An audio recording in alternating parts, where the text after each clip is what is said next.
A CNN report is showing that President Joe Biden is not getting high marks on the economy from the people who voted for and supported him. Take a look. Are you happy with your vote for Joe Biden? Well, I didn't see something like really change, and I didn't see changes so I was expecting something. Gabriela Martinez was expecting better. Both she and her husband work. They have one child, 6-year-old Roman. Every month, a struggle. Right now, I work in 3 jobs because I have to pay more things, like my house is more expensive. Dalton, Georgia bills itself the carpet capital of the world. Much of the labor here, Latino immigrants living paycheck to paycheck. Many now view the Trump years as better for their bottom line. Some Latino communities say when Trump was a president, we don't have high gas or inflation of the food. Right. So this is the truth. Pocketbook concerns top of the mind, and the support of this fast-growing voting bloc critical in key battleground states. All right, so that report is pretty disastrous, okay? And something that Gabriela Martinez had pointed out, not a lot has changed. Well, that's kind of what Joe Biden ran on, is we're not going to change. We're going to go back to the status quo before Donald Trump. And it's been largely successful when it comes to that. That said, if you think that that's, again, a couple of Latino voters is not really representative, then I got some polling for you that is of concern. Polling has consistently shown that Biden is, as Axios put it this month, bleeding support among Hispanic voters and Black voters across the country, particularly in swing states. CNN poll earlier this month showed Biden with only a 4% lead over Trump among Latino registered voters. That should be a lot higher, but that's disastrous. Look, when it comes down to it, it's the economy. It's always the economy. Now, Marcus talked with a couple of other people. There was one couple in their 80s who still go to work every day, which, again, a lot of people can't afford to retire in Atlanta. They're concerned about rising crime under Biden's presidency, and with a barber in Atlanta who said his vote is now not decided, but will go to whomever he believes will do something about both crime and the economy. Which, again, if you look at crime and economics, they're very much related. They're very much linked. The worse off the economy is for average workers, the more you're going to have crime. And it gets worse. A Financial Times University of Michigan poll found that 31% of Democratic respondents said that Biden moved into the White House in January 2021, that they have become, or since Biden moved into the White House, they have become either somewhat or much worse off, while just 24% said their position has improved. Nearly a third of the country is like, I kind of feel like we're worse off. Yikes. And combined, 16% said that they're somewhat or much better off under Biden, while 32% say they're somewhat worse off, and 23% say they're in much worse financial position. 33% of respondents said that Biden's policies had a very detrimental effect on the country's economy, and an additional 15% said that they had a somewhat detrimental impact.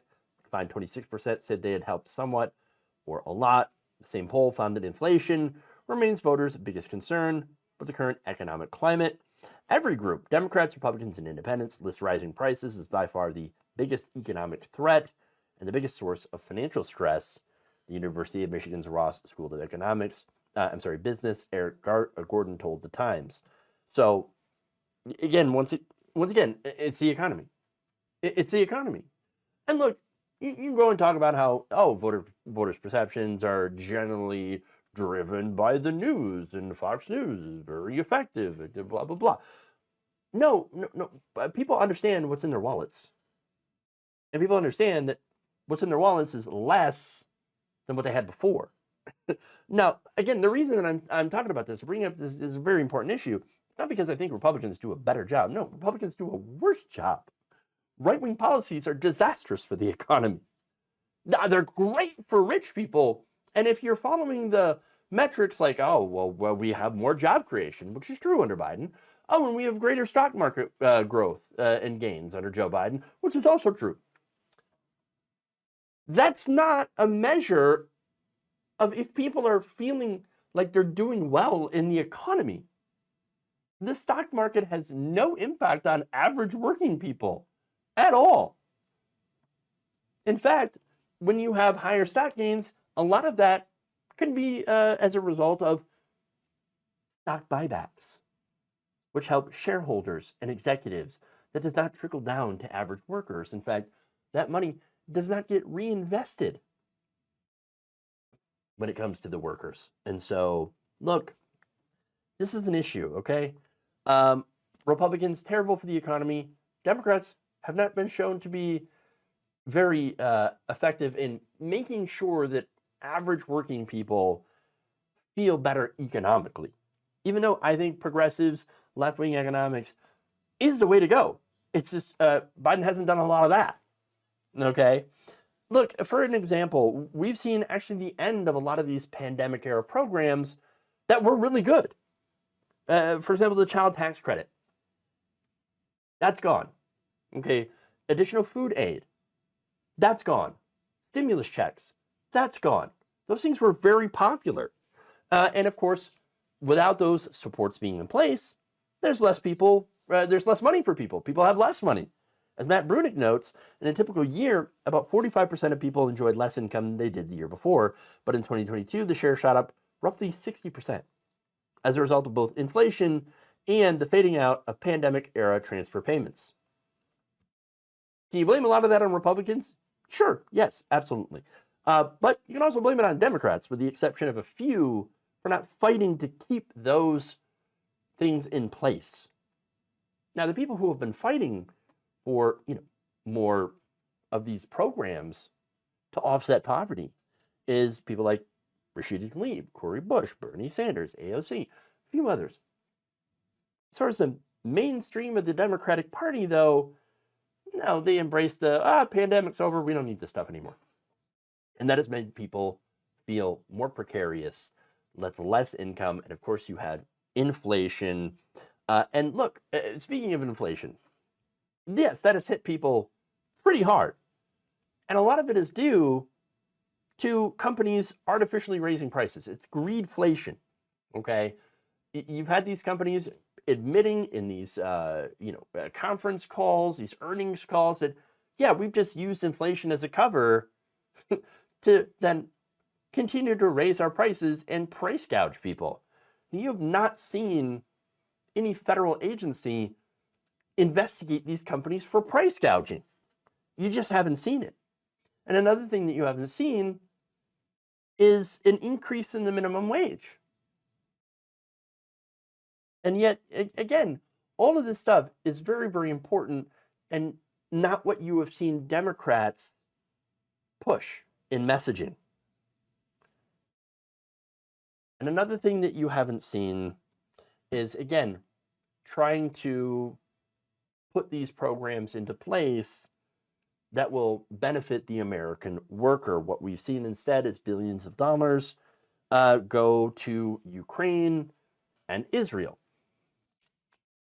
And this is while, again, Biden's major legislative achievement, the Inflation Reduction Act, gave billions of dollars to corporations and hasn't really had an impact on average working people. Where is the money for average working people? Where are the programs like the child tax credit? Where is the universal child care, the pre-K? Where is the even the public option? Where is that?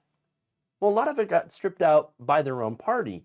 For example, Build Back Better, tanked by Joe Manchin, Kyrsten Sinema, and once again, in the Inflation Reduction Act, all the stuff that was good that was supposed to be in there, stripped out by Democrats like Joe Manchin, who are really just helping Republicans.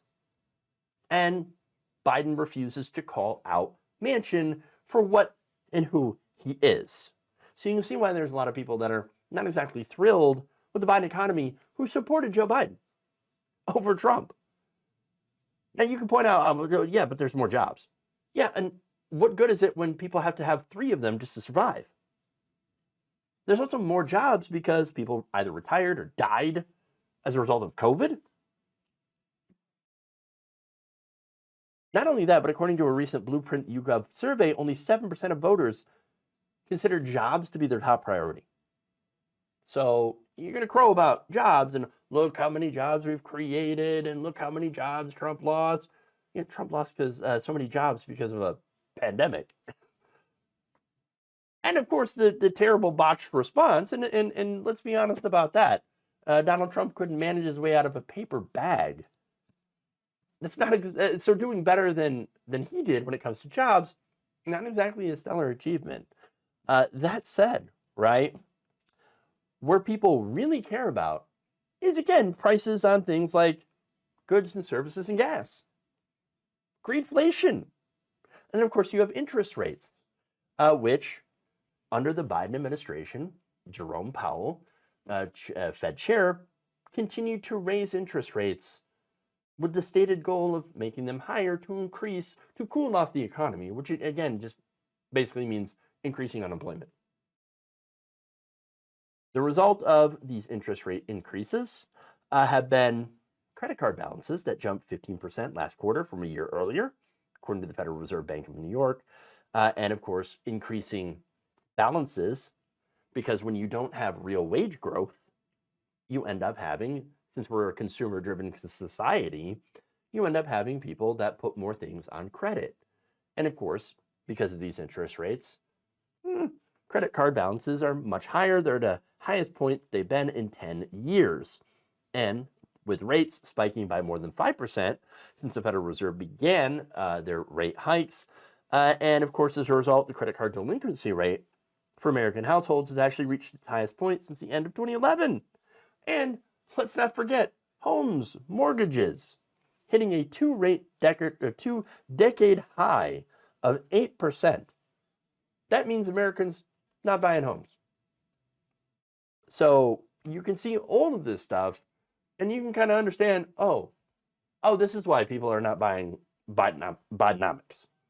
Again, that's not to say that Republicans have any better ideas. No, Republicans have worse ideas. In fact, I think the problem with Biden is that he's copying too much of the Republicans' playbook and letting Republicans tank every effort that's even mildly progressive from getting forward.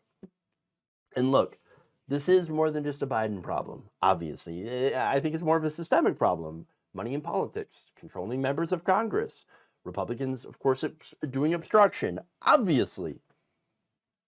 And of course, we had a pandemic we had to climb out of, and we generally did, and back to the status quo, but the status quo was not great before.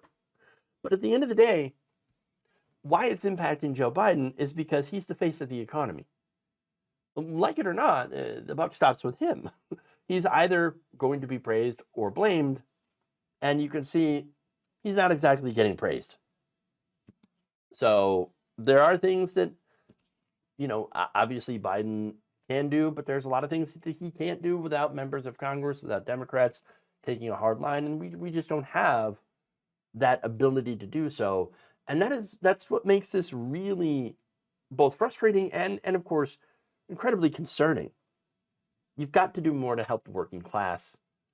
And, with whatever tools that you can, in any way that you can, or else these voters, which are very, very important, are not going to show up. And, they're not going to vote for Trump. Well, I think a lot of them are not going to vote for Trump. But if enough of them do, that's a problem. But the other problem is not enough of them showing up for you. And if that happens, might not have a country when we're done.